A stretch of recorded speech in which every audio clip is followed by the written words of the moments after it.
President Samora Machel and a group of senior government officials are heading back to Maputo following a summit with other African leaders. They never reach their destination. We just received the first pictures of the scene of the aircraft accident in which Mozambican President Samora Machel was killed. It appears that if human or navigational errors were the cause of the fatal accident. A nation was plunged into mourning. Samora Machel, a war hero from the liberation movement, was the first democratically elected president of Mozambique. Viva disciplina! Viva organização! Viva o silêncio!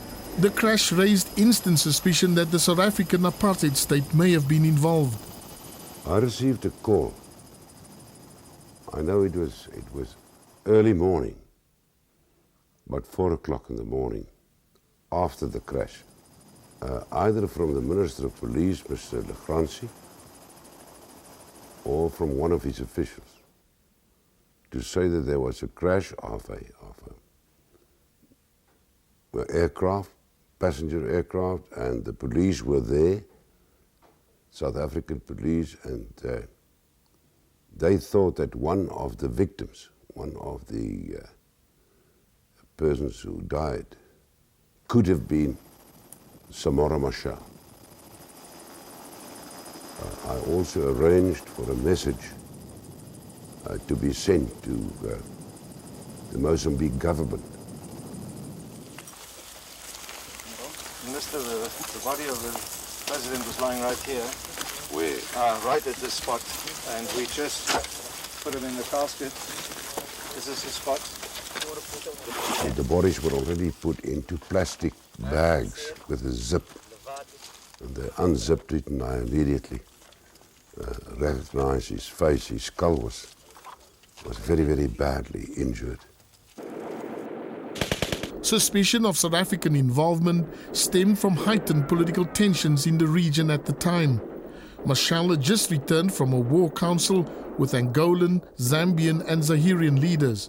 On the agenda was South Africa and Malawi's support to the rebel armies of UNITA and Renamo.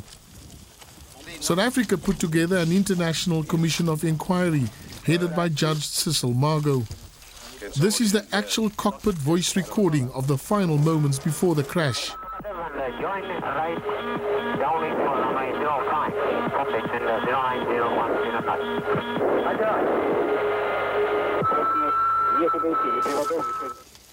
The Margot Commission concluded that the crash had been caused by pilot error.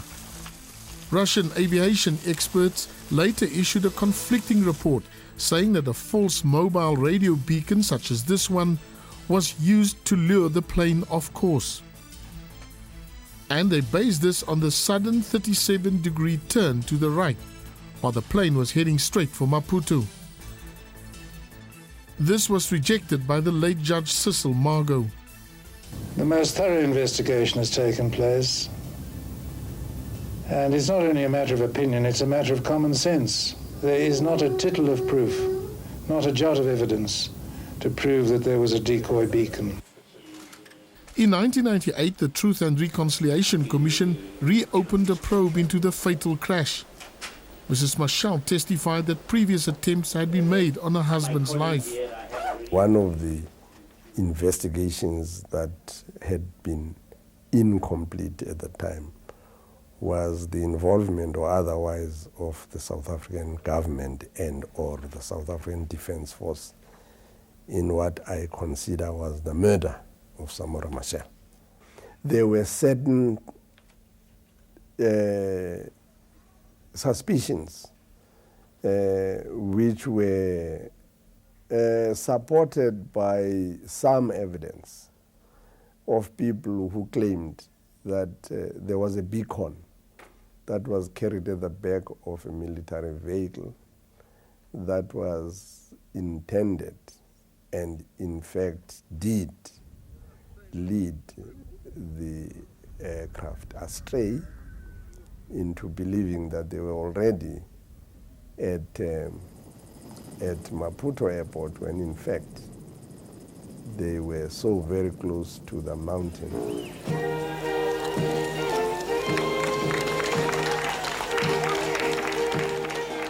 I can therefore give the Machel family, as well as the President of Mozambique and his government, that this matter is enjoying a serious investigation by a team that is committed. But despite top-level investigations, until now, all evidence proved to be inconclusive, with many myths and urban legends complicating real evidence. One journalist who's followed the Samora Machel investigation closely is Mpikeleni Duma. Over the years, he's written many articles about the mysterious plane crash. In 1987, I was assigned to write a piece on the plane crash of Samora Machel. It was a year after the plane crash, in 1986, October 19. So the story has intrigued me in many ways.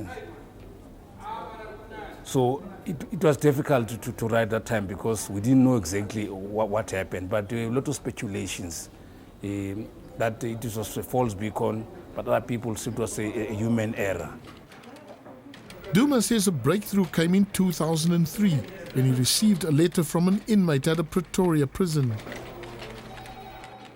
A former CCB operator wrote a letter to the Sowetan confessing his involvement in the death of Samora Machel. I went to visit him. I doubted his story first.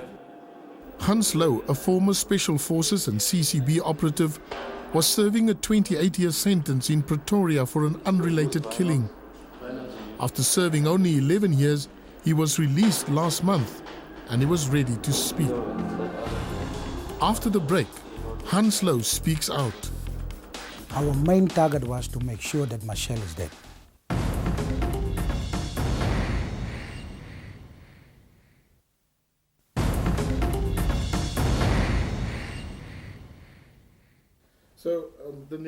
Louw is a South African citizen, but he lived in Namibia, where he joined the South West African Special Forces. In 1985, we in actual fact crossed over to South African Special Forces.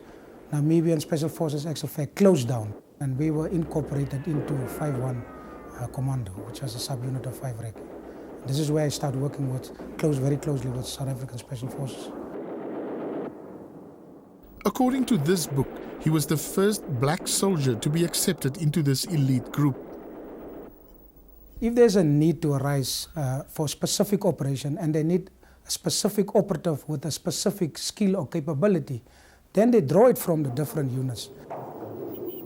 In March 1986, he took part in an operation in Phalaborwa, which killed several children. We went to the Shabin in Lulekani, where on instructions, we throw 5 grenades inside the Shabin.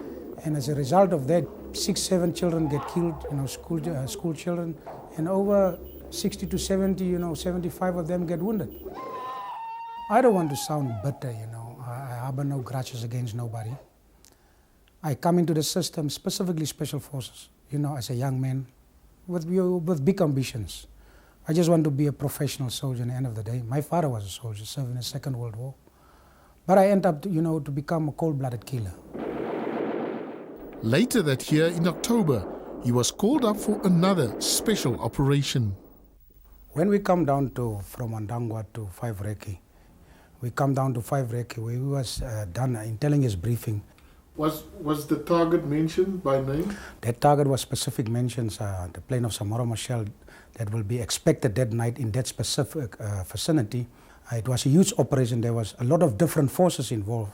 The team where I was in, our main task was, if the plane never went down, the plane being devised or strategized, used by the original with the main group, then I was part of the backup team to shoot down the plane with the surface-to-air missiles. We drove with Louw to the crash site at Mbuzini. We were actually in the vicinity of that area on the Friday because the plane was expected back into Maputo either on the Friday night or on the Saturday night. So we were in position, but because there was a Limo post not far from there, so it was difficult for us to stay during the day there. But there was a big military built up. This is my first time after the incident happened 22 years ago, nearly 22 years ago. It's going to bring back, bad memories, but I suppose I have to deal with it. We arrive in Buzini, where the 11 million rand monument marks the crash site. That site is Mozambique. If you look to that hill, that site, that's Mozambique. Where we stand now is South Africa. The fence that divided the three countries, Mozambique, South Africa and Swaziland, is running through that hill. We were two teams armed with portable SAM missiles, 10 surface-to-air missiles. When the plane reached that hills, it was already lower than 1,000 feet. Okay. And the wheels to prepare to land was already out. So the pilots that night, 22 years ago, thought they were landing in Mozambique. And as the plane was coming in, the first touchdown was on top of this hill here. That was the first touchdown, is where the undercarriage fall out, or the wheels itself. That's where the plane flew into the ground the first time.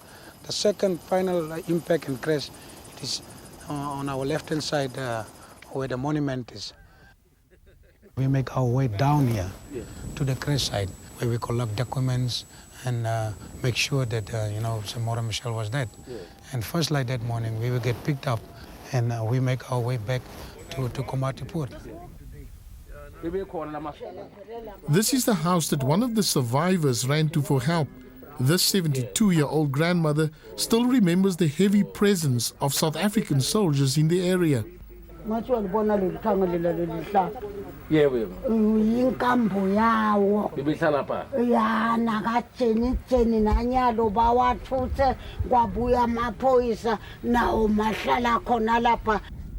Hans spoke about the men who was with him that night.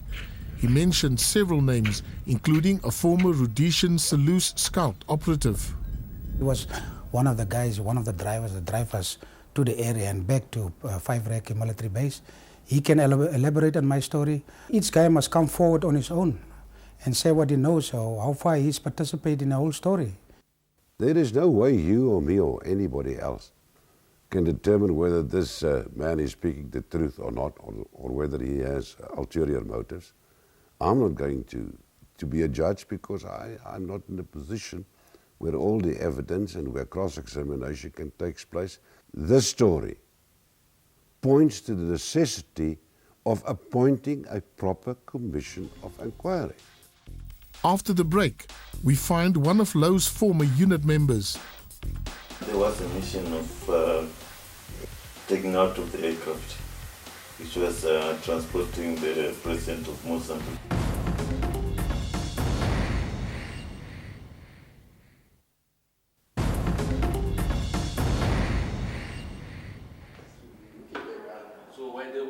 The Truth and Reconciliation Commission investigated the possibility of a false radio beacon. There was this military man who gave details as to how they had built this false beacon. And they had built it in such a way that it was portable, in the sense that you could load it onto the back of a truck and virtually carry it wherever you wanted it to carry. And in this particular case, they put it on the back of the truck, and I assume they drove the truck to the foot of the mountain. It was quite clearly somebody who was in military intelligence, which is why he had this inside knowledge.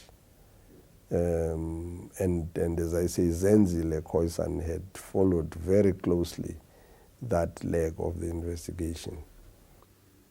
The allegation that a false beacon could have been employed as a decoy to lure the aircraft off course, that was specifically and fully investigated by this Commission of Inquiry. would those three eminent foreigners, including an astronaut, would they ever have risked their reputations to be part of an inquiry and a conclusion which were not based on incontrovertible facts? But the subsequent TRC investigation raised a number of unanswered questions. Investigator Senzile Khoisan says an interview with a former operative called Marquez confirmed suspicions about the existence of a false beacon. GJ Marquez is a former member of the Portuguese security forces who obtained in colonial Mozambique. They had actively gone and sourced, that was our information, they sourced a beacon. They were actively developing an electronic capacity to bring a plane off course. There were also people inside the Mozambican government who knew where the president was going. They must be questioned. I believe not only South Africa, but SADC owes history the right to tell what happened with this great man. What is equally strange is that one of the survivors suggested that they had been shot down. Então, mal que nós estávamos para tomar posição no avião naquela zona, eu sabia que o avião estava aqui dentro do território da Sul-África. Só vimos o avião rachar, aquilo lá que levou tiro. Professor Andre Thomas Heusen is a former Renamo advisor. At the time, Renamo was a rebel movement opposing Machel's Frelimo government. Thomas Heusen also raises the possibility that the plane was shot down. There is a protocol, minutes of a meeting of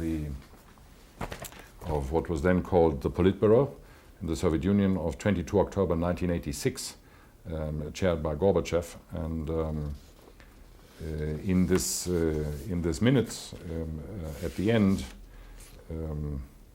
there's a point number 2 concerning activities in connection with the death of Samora Machel, President of the People's Republic of Mozambique, Gorbachev. We need to make a decision about measures in connection with the death of Machel.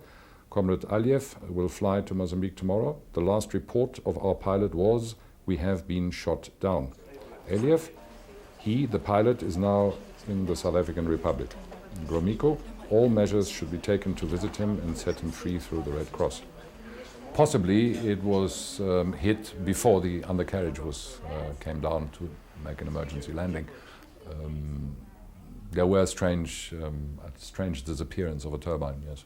There was a view that some of the top leadership, even within Frelimo, were not uninvolved in the killing of Samora Machel. If all these allegations continue,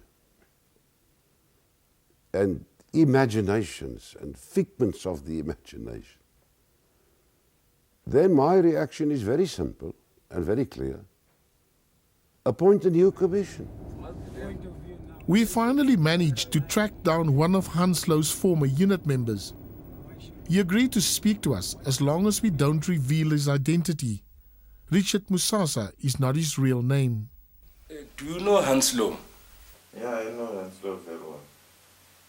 When did you meet Hanslow? If I'm not mistaken, I think I met him in the early 80s or late 80s, somewhere there.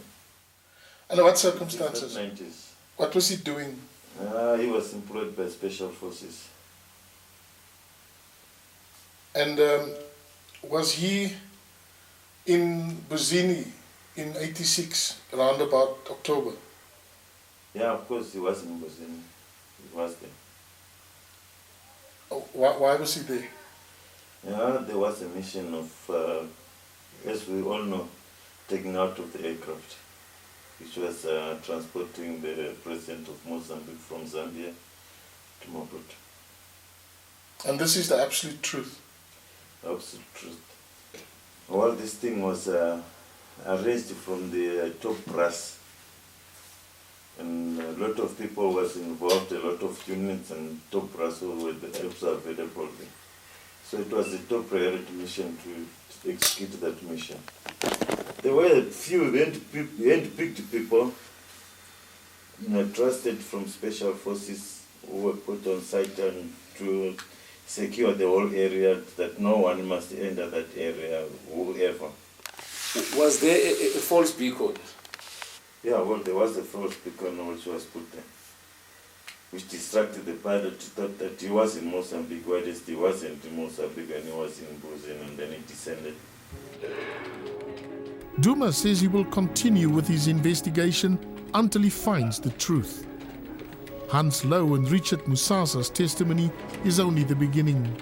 It will happen. Some other people will come forward to say, no, really, I was with Hans Louw, I'm asking for forgiveness. Now, 2 decades later, calls for a new commission to investigate the crash are mounting. A commission that once and for all can bring closure for the 34 families and the people of Mozambique. I done what I done because I believe it's the right thing to do. Nobody pays me, nobody threatens me. Not as Machel family, not the people I'm talking to, nobody.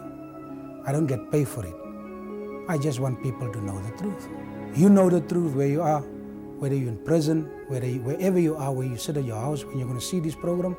You know the truth, I know the truth. So I can die a dignified man because there's no skeletons in my cupboard anymore.